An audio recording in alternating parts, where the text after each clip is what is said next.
Just before virtual school started, we went on a family backpacking trip, 3 nights, 4 days, to Wheeler Peak, the highest peak in New Mexico. We actually went to the Outer Banks in North Carolina. Did we go on a vacation this summer?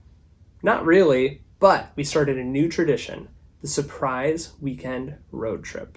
We pile everybody into the car, we drive for about an hour, and then there you are at the world's largest ball of twine. There you are at the smallest dedicated park in the United States. There you are at the invisible mile marker monument boulder thing. And yes, I handed out Santa hats and made the kids shake hands over top of it.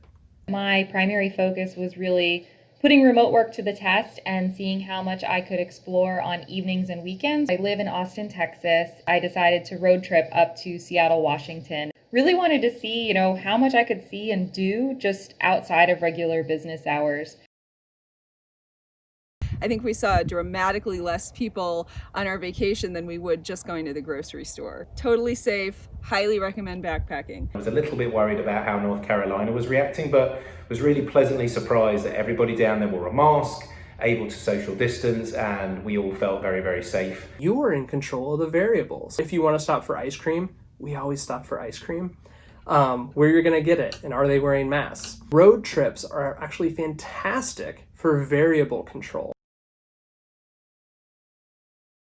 Oh, the list is long. I had really hoped to go to Brazil. My daughter turned 13 this year, and her bat mitzvah present was a family trip to Israel. This summer, we were planning to do the Great Southern Road Trip, hitting a lot of different southern cities and sites. This weekend road trip strategy, we have seen more things within a 100-mile radius of our home than I ever even knew existed.